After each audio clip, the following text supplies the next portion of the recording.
Here in the Philippines, PPVs or pickup platform vehicles are extremely popular. In fact, they seem like the next best thing to K-pop, at least as far as popularity is concerned. And it's no mystery why they sell like hotcakes. Room for 7, high ground clearance, and a frugal yet powerful diesel engine all seem to be what Filipinos want. It's a winning formula, one that more and more manufacturers are starting to use, making the PPV segment a highly competitive one.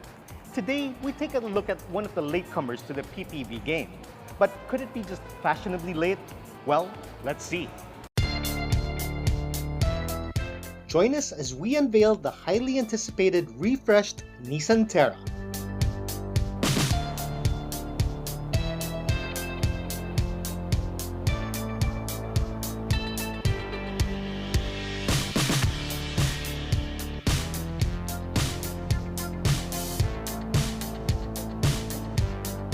I would like to give a special thanks to Nissan SUMULONG Highway CAINTA for making this review possible. For any inquiries, you may call the number on screen or reach out to the digital marketing professional listed in the description below. The variant we have here today is the top-of-the-line VL 4x4, and right off the bat, it'll be hard to miss the updates made to this refreshed model. The Nissan Terra still maintains a traditional silhouette. It still has a boxy design, and I love how it doesn't make a desperate attempt to look futuristic. However, you can still tell that it rightfully belongs in this day and age thanks to modern design cues such as these quad LED headlights. You also get a host of cameras and sensors as part of Nissan's mobility package, and that tells you that this comes with more modern features such as cross-traffic alert, forward collision warning, and emergency braking. Other functional features include front fog lamps, but as far as aesthetic features are concerned, you also get this huge grille and this silver accent that's meant to mimic a front skid plate. Approach angle for the Nissan Terra is 32.3 degrees. Ground clearance for the Nissan Terra is 225 millimeters, while the departure angle is 26.6 degrees. Also worth noting is the fact that this has a fully boxed ladder frame, which makes it more stable and capable compared to 3-frame setups, which are more prone to flexing. Furthermore, this has a double wishbone suspension up front and a multi-link suspension at the back. Now, a double wishbone suspension ensures that your tires have more contact with the ground, which leads to further stability and riding comfort. Along the side is where you'll actually see the least changes compared to the previous model, aside from this fake air vent, which I'm really not a huge fan of. But you also get updated 18-inch wheels wrapped in Bridgestone highway terrain tires. Now, these highway terrain tires are generally quieter than all-terrain or mud terrain tires, which makes it more suitable for daily use. Other standard features include power folding side mirrors with repeaters and a nicely integrated and clean-looking stepboard. You also get nice and clean body lines, which flow parallel to the bottom of the greenhouse. The rear end also gets a minor refresh with sleeker-looking LED taillights and this chrome garnish that stretches from one taillight to the other. At the bottom, you get reflectors on either side and what I think is a provision for a rear fog lamp. One thing I wish they added for this refresh is a power tailgate, but opening this is a cinch. And it reveals adequate space for groceries or a suitcase even with the third row seats up. You can also fold them if you need more space, and if that isn't enough, a simple push of a button will fold your second row seats to give you enough space to be a true cargo hauler. Oh, and look, you actually get 2 cameras, one up here and one over here. And in case you're wondering why that is, well, we'll talk more about that when we step inside.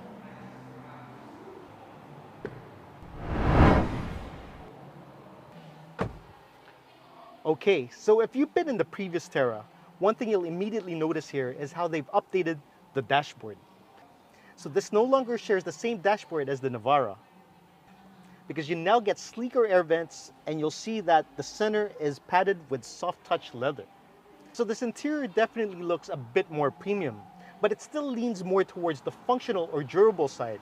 Now, there are some hard plastics, but overall this is still an extremely pleasant place to sit.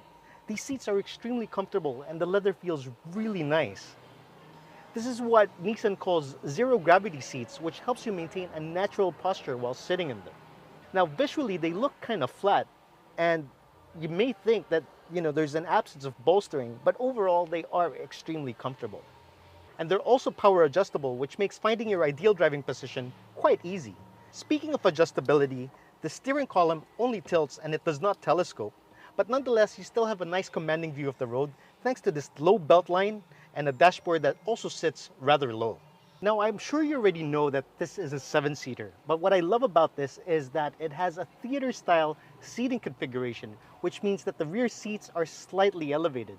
Now, that could usually be a pain for the driver as it impedes or blocks his view from the rear. But in this case, you don't have to worry about that because this has Nissan's intelligent rear view mirror.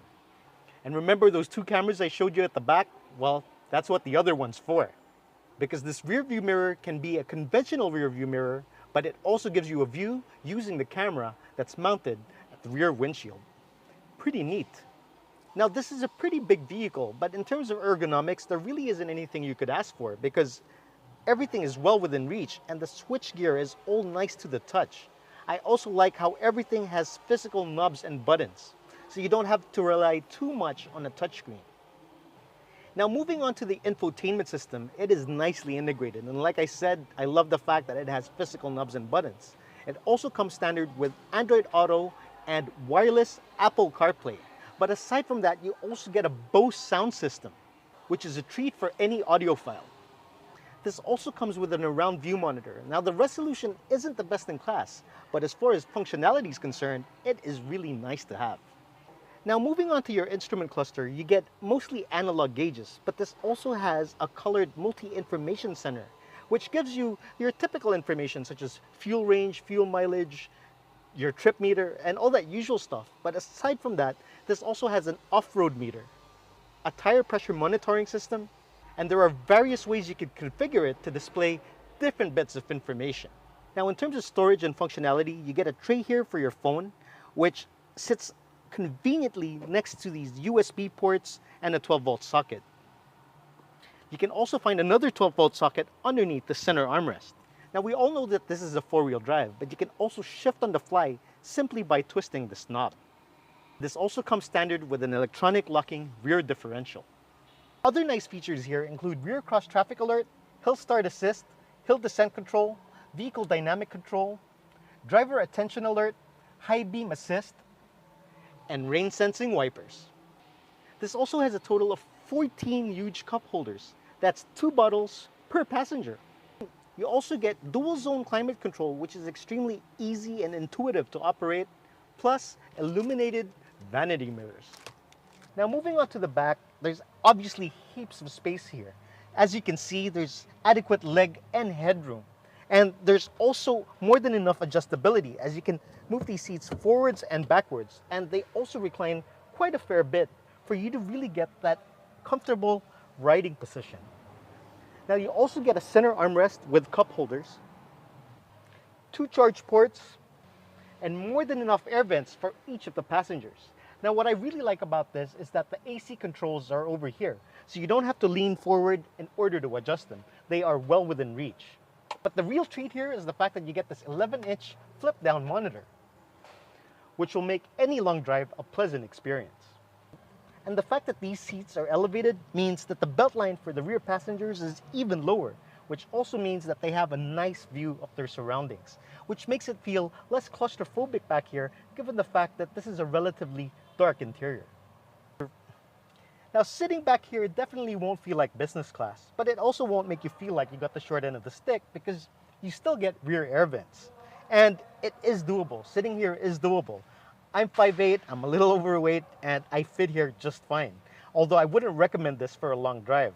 But if it's just your kids or perhaps your mother-in-law sitting back here, it's definitely a non-issue. Besides, most PPVs in this class offer relatively the same amount of space. Also worth noting is that you get an HDMI port and a charge socket back here. Now, under the hood of the Nissan Terra, you get a 2.5-liter CRDI Turbocharged engine, which pumps out 190 metric horsepower and 450 Newton meters of torque. Now, peak power comes up high in the rev range, but peak torque comes in midway, and that's exactly where you want peak torque to be. So this thing will feel extremely light on its feet. This is also mated to a 7-speed automatic transmission. This top-of-the-line Nissan Terra 4x4 VL can be yours for 2,339,000 pesos, which places it in the same ballpark as other PPVs that are top of the line. Now, there are some PPVs that have been around a bit longer, but if you value comfort, functionality, and most importantly, safety, then this really needs to be on your short list. And once you look at this, I really wouldn't be surprised if you end up taking it home.